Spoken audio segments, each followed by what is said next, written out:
Good morning, and welcome to day 2 of the Deep Breathing Challenge. If you're here participating, then congratulate yourself. By taking control of your breath, you're learning how to lower your stress, increase your focus, reduce your inflammation, help your digestion, get better sleep, and set yourself up for a solid foundation for a good meditation practice, among many other benefits. So remember, your breathing rhythm affects almost everything you do.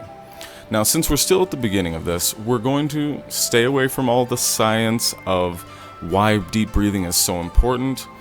But if you're impatient or you just want to work ahead, a few places to start, a few terms to look up would be the vagus nerve, the parasympathetic nervous system, and heart rate variability. So go ahead and check those out if you would like. We'll get to them in later videos though, so no worries.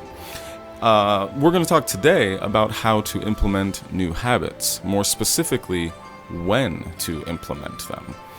There are many different approaches, but the 3 that have worked best for me are cell phone alarms, first or last thing of the day, and trigger habits. So cell phone alarms are pretty straightforward. You just pick a time, label the alarm, and when it goes off, you stop whatever you're doing and immediately perform the habit.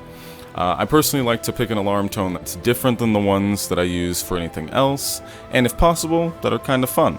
For example, my daily tea party alarm sounds like this, and I tend to do a little dance, just like that, whenever it comes on. First or last of the day is also pretty simple. As soon as you wake up or right before you go to sleep, you perform the habit. Depending on what the habit is, and particularly with this deep breathing, you can do it while you're still in bed. 2 habits that I've implemented in this way have been teeth brushing and writing. As soon as I get up in the morning, before I even open my phone, get on Facebook or anything like that, I hop out of bed, I brush my teeth, and then I come out here to start some writing. Now, using trigger habits is perhaps my favorite technique. The idea is to attach the new habit to something you're already regularly doing. You can use any activity for this, and it doesn't have to be related to the new habit you're trying to instill. It should be something that you do every day. You can even increase the number of repetitions or iterations of it by picking something that you do multiple times a day. A few examples of this in my life are taking deep breaths whenever I use the restroom, and then in the morning, offering hugs to the children when I go in there to have them make their beds.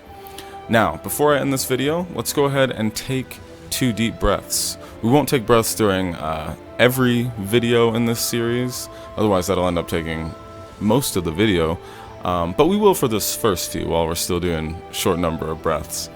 So we're going to do 2 deep breaths, in through the nose for a count of 4, out, preferably through the nose for a count of 6, and again on the exhale, we'll mostly be focusing on relaxing those muscles, maybe the jaw, neck, shoulders. So here we go, 2 deep breaths.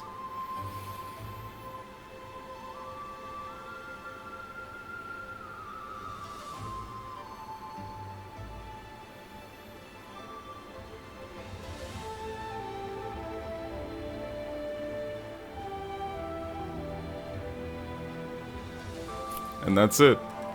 Thank you for joining me. I will see you soon. Have a good one.